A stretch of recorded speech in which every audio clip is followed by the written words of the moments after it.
Hey, dear beloveds.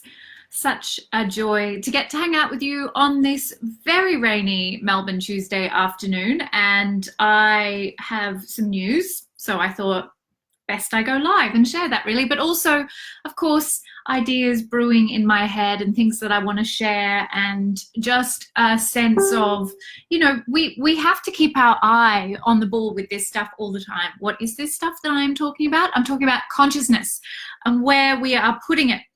But I'm going to start, what am I going to start with? Maybe I won't reveal the big news about the postgrad just yet. I'll wait till a few more people join us. And yeah, let's start with the whole consciousness encoding thing then, because that really is something that I never ever stop thinking about. And it's something that we all have to not stop thinking about. And the nature of consciousness in the 3D reality means that we have to keep entraining our consciousness upon that which we want more of. So we can't sort of ever fall into the trap of oh, well, I don't need to think, I don't need to entrain my consciousness today. It'll all take care of itself. We will get to that point, and I'll talk about what happens when we get to that point. But to begin with, we have to enact through our devotion the discipline of placing our attention upon the frequency that we want to be inhabiting. So I'm not talking about, like, I'm not talking about vision boards. I'm not talking about your wish list from God. I'm not talking about you shopping for the lifestyle that you want in the burning building.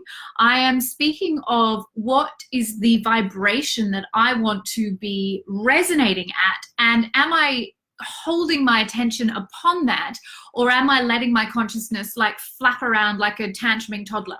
The answer is the latter for most of us. And that's because we don't understand that when we go into devotion, that's where we create our life. I know you've heard me say it before. I'm going to say it again, though, because you don't really hear that yet. When we go into meditation, when we go into devotion, when we're in prayer, when we're in our contemplation, when we're in all of our devotional practices, we're creating our reality. We then inherit what we've created from our devotion. Okay, so we behave as though the opposite is true. We think we retreat from life to go into the fantasy world of devotion and sit there to comfort and soothe ourselves and to give ourselves succor, and then we go back into real life. No, we leave the dream to go into devotion to program the next phase of the dream. Okay, do you need me to say that again? We are running around in a dream. We're inhabiting a dream, and that dream is being built by where we place our consciousness, both and predominantly unconsciously and consciously, mostly unconsciously. So on the days where you don't sit down in devotion, you are 100% creating your reality unconsciously. On the days where you do sit down in devotion, you may be creating your reality consciously for 15 minutes, half an hour. I don't know how much time you give to your devotion, but it's not enough. I know that much. It's not enough what I do. It's not enough, because when we retreat, if you like to think of it that way, from the dream to go into our devotion like retreat, we are building our reality. We then inherit that reality through the dream. Okay, so we really need to wrap our heads around that. We run around in a completely opposite mentality almost all of the time. We run around absolutely convinced that what we're doing in the dream is building our life, and then we need to go and like do our meditation just to feel better in the dream. We look at meditation like getting a fucking massage, like going to the spa, like seeing your kinesiologist or your acupuncturist. We think it's like just to keep us going in the dream. Your devotion is where you're building your reality from. What you live the next day and the day after that and the year after that and the year after that is a reflection of the quality of your subconscious program. And here's what I mean when I get to say we get to the point where we don't have to always be sitting in devotion. We get to the point where we are living in devotion. So we never actually step out of that devotional state. We inhabit that devotional state all of the time, because we've taught our consciousness to stay trained upon the vibration that we want to live in, regardless of external influences. So regardless of what's happening in our day, we can maintain our vibration at a certain frequency. We call this making a permanent shift from fear to love in our subconscious program. So the dominant program we're running in a subconscious, then, that which is encoding our reality like 100% of the time, is not a fear program of unmet shit, but actually a dominant love program. And then we are always in a state of devotion. And then we might also go and sit in devotion because it feels really, really good. But we are aware that our consciousness is no longer unconsciously entrained upon fear as a predominant program. Did you get all of that? Do you understand now why when I ask my third level priestesses to up their devotion, it's not because I'm like, hey, you know, this is what good spiritual people do and you'll get extra credit with God. It's because I don't want you to be fucking about in a dream that you're creating and thinking you're passively receiving when you could actually be engineering, encoding, manufacturing your reality, and ergo making my job teaching you to be a priestess so much easier because your life is great. So it's all about me, really. How can you make my life easier? No, it's not all about me. But that's why I'm asking you to privilege your devotion. I'm not asking you to do it as some kind of punishment for being spiritual. Like we so often, like, well, how'd you go with your devotion day? Oh, no, well, I didn't get to it because, you know, blah, blah, blah, whatever comes next after that. I really would love for us to just make that commitment to recognizing that we are in a dream that we're creating through our devotion. So we're in a dream that we're creating all of the time. But when we go into devotion, this is the last time I've said, I'm just going to reiterate it one more time because we need to hear these things a lot. We are consciously manufacturing our reality. We're unconsciously manufacturing our reality the rest of the time. So look at it this way. What percentage of my day do I want to be consciously manufacturing my reality? And what percentage of my day do I want to be unconsciously, passively, and from an unmet fear subconscious program, creating my reality?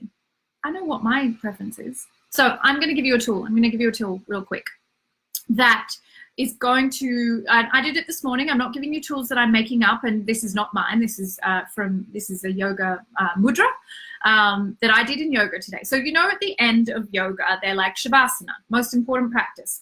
Very nice, love lying down, it's great. And Shavasana does have its place. But for me, my early morning yoga is a part of my devotion. And I go in fully with that intention. And so when they say Shavasana at the end of the class, I sit up in my meditation posture, because why did the asana of yoga get invented? To prepare us for devotion, to prepare us for meditation, to be able to sit still for hours and hours and hours. And in the current way that yoga is taught, we sit still for about 30 seconds at the end of class, but I still make the most of that. So I sit in meditation at the end of my yoga class. Now, if I was doing a yin class or restorative class, I might choose my Shavasana, but I'm going to yoga in the morning as part of my devotion. I want to maximize my meditation time. And I'm going to invite you to join me in your early morning practice, if you would like to, with this particular mudra called the Sankalpa mudra. So the Sankalpa mudra is a beautiful way to embody your intention. Now, remember, when I'm talking about intentions, what I would love for you to do is to get beyond the idea of the trinkets, the moving furniture in a burning building, and actually get clear on the fact that all you need to do is hold a certain vibration. Oh, I'm so excited. My fringe has gone crazy. It's very sweaty here today. It's not a great day to have hair down.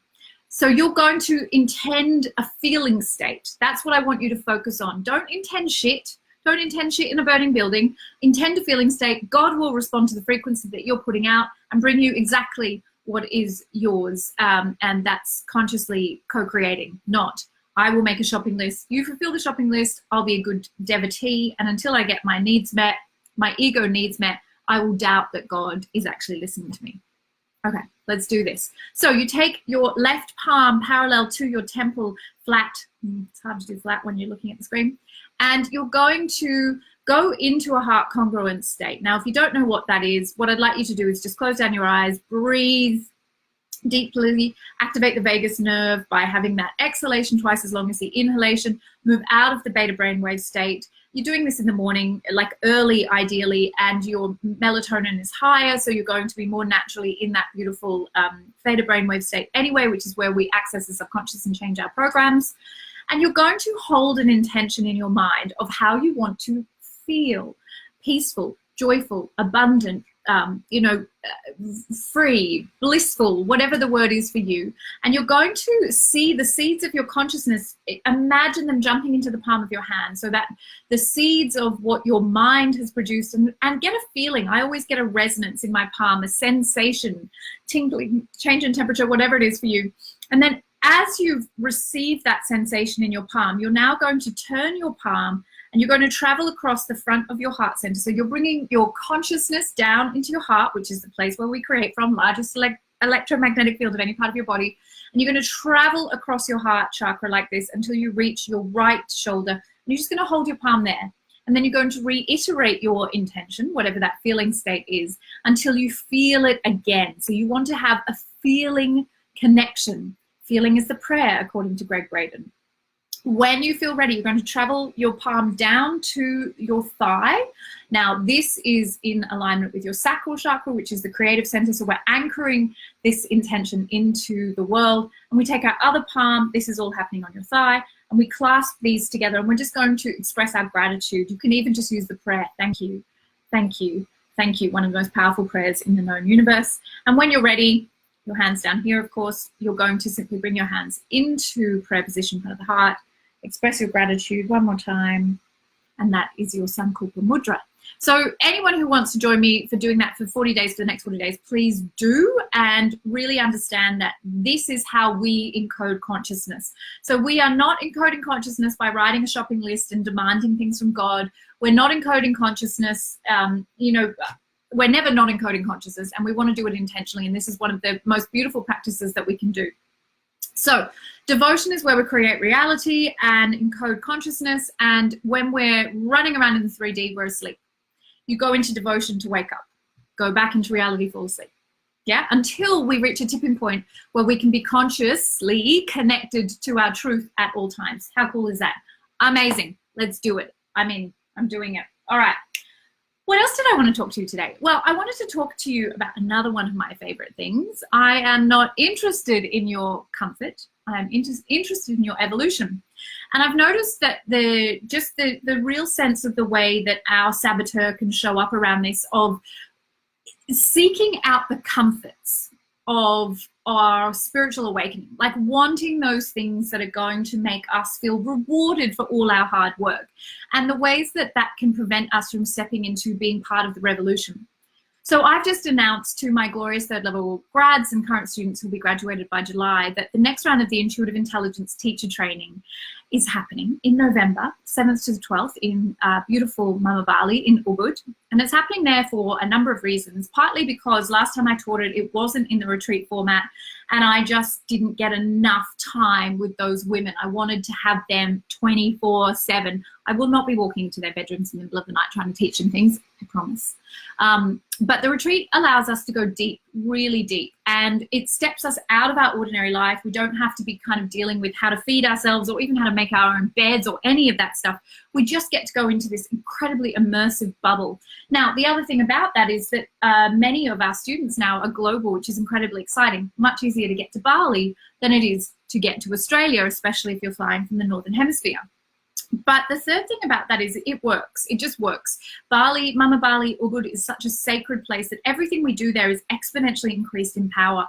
And that's what I'm looking for. So these women who will join the Intuitive Intelligence teacher training, they're fucking warrior priestesses. They are revolutionaries. They are the foot soldiers. They are the ones who have said yes to taking this revolutionary form of intuition training out into the world. They are not looking for a comfortable time. You can ask any of the women who have done the training last year, and those women are the fucking warriors that I am speaking of, is that this was probably one of the least comfortable experiences that they've ever had, because what they have to do in order to embody the teacher, in order to lead that revolution, is to not only meet all of their own shit, but get so confident with the content that they can take it anywhere and do anything with it. And that is what they will do. And so I really am aware and reminded of the quality that I need in those women. The third level is an intense training program, but this teacher training is like a year in 5 days. It's like a year in 5 days.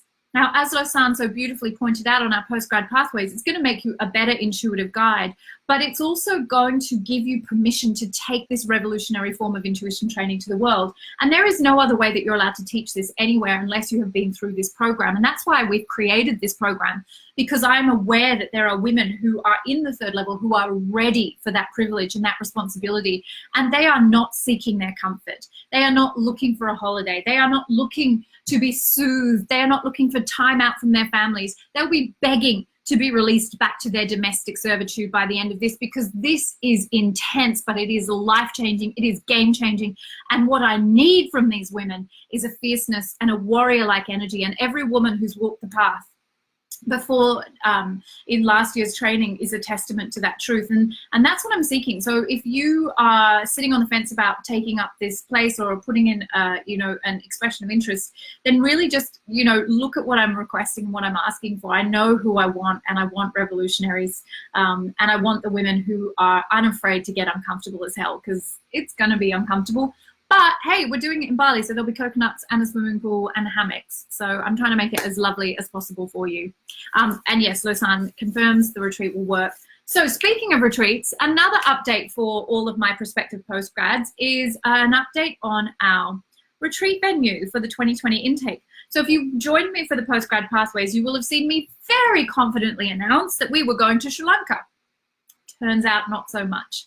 So after that postgrad pathways, I think almost immediately afterwards, the retreat venue contacted me to say, your retreat this year. And I'm like, no, I retreat next year, March 2021. No one organizes a retreat 4 minutes before it's about to happen.